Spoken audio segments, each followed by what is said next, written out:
जंतर मंतर परिसरामध्ये मोठा बंदोबस्त आहे, पोलीस आक्रमक झालेत। आताची मोठी बातमी आपण बघतोय, धर्मेंद्र प्रधान यांनी राजीनामा दिलेला आहे। सीजेपीची जी मागणी होती, प्रमुख मागणी ज्याच्यावर ते अडून बसले होते, ज्या सगळ्यासाठीच हे आंदोलन मुळात सुरू होतं, ती मागणी अखेर सरकारने मान्य केलेली आहे।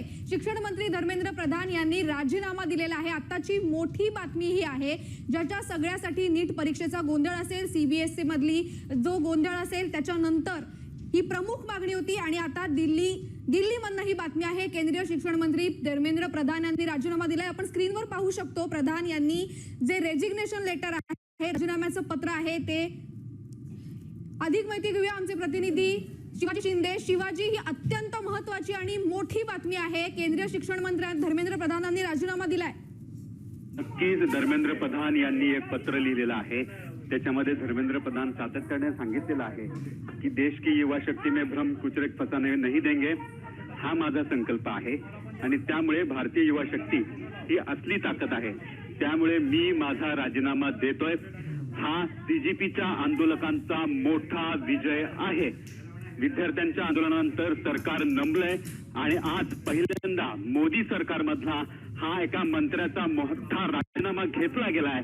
हे एक मोठी घटना आहे। सीजेपीची आंदोलकांची सर्वात मोठी मागणी जी सरकारकडून मान्य करण्यात आलेली आहे, एक पत्र लिहिलेलं आहे अधिकृतरित्या आणि त्या पत्रात धर्मेंद्र प्रधान म्हणतायत की माझं मन हे कष्ट पीडादायक आहे, त्याच्यानंतर युवा शक्ती ही देशाची असली ताकद आहे।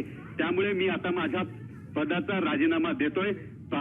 मागील 10 दिवसांमध्ये जे घटनाक्रम झालं त्याच्यामुळे माझं मन दुःख झालंय, म्हणून मी हा राजीनामा देतो अशी भूमिका घेतली आहे। परंतु या सगळ्याचं श्रेय जे आहे ते सीजेपीच्या आंदोलकांचं आहे। शिवाजी, महिनाभरापासून जंतर मंतरवर आंदोलन सुरू होतं, तरुणाईचा दबाव हा केंद्र सरकारला भारी पडला आणि सरकार कुठेतरी नमलेलं आहे।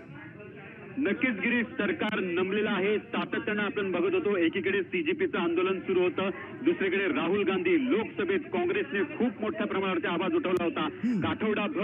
गेल्या आठवडाभर कुठलंही कामकाज लोकसभेत झालेलं नाही। सातत्यानं धर्मेंद्र प्रधान यांच्या राजीनाम्याची मागणी केली जात होती आणि त्यामुळेच आता कुठेतरी युवा शक्तीच्या पुढे, सीजेपीच्या आंदोलकांच्या पुढे सरकार झुकलंय, सरकार नमलंय आणि सीजेपीच्या आंदोलकांची सर्वात मोठी जी मागणी आहे ती मागणी मान्य केलेली आहे। स्वतः धर्मेंद्र प्रधानांनी ही पोस्ट लिहिली आहे आणि मी माझ्या पदाचा राजीनामा देत असल्याचं त्यांनी घोषणा केलेली आहे।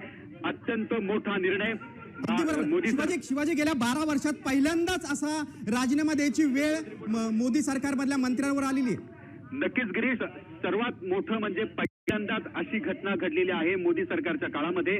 आपल्याला माहिती आहे आतापर्यंत असा कुठलाही इतिहास त्यांच्या सरकारच्या काळात झाला नव्हता की एखाद्या मंत्र्याने राजीनामा द्यावा, पण सातत्यानं गेल्या 10 दिवसापासून ज्यावेळेस नीटचा पेपर लीक झाला, 20 पोरांच्या आत्महत्या झाल्या, त्यावेळेस सीजेपीचं आंदोलन उभं राहिलं आणि जंतर मंतरवरती एक मोठं आंदोलन सुरू झालं। सातत्याने मागणी होत होती की धर्मेंद्र प्रधान यांचा राजीनामा घेतला जावा आणि त्याचाच परिणाम सरकार झुकलं आणि सीजेपीच्या आंदोलकांचा मोठा विजय झालेला आहे आणि केंद्रीय शिक्षण मंत्री धर्मेंद्र प्रधानांचा राजीनामा झालेला आहे।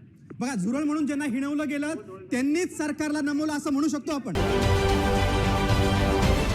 महाराष्ट्रातील सर्व बातम्यांचे विश्वासार्ह व्यासपीठ, सकाळच्या सर्व सोशल मीडिया प्लॅटफॉर्मला लाईक, फॉलो आणि सबस्क्राईब करा। तसंच सर्व नोटिफिकेशनसाठी बेल आयकॉन प्रेस करायला विसरू नका।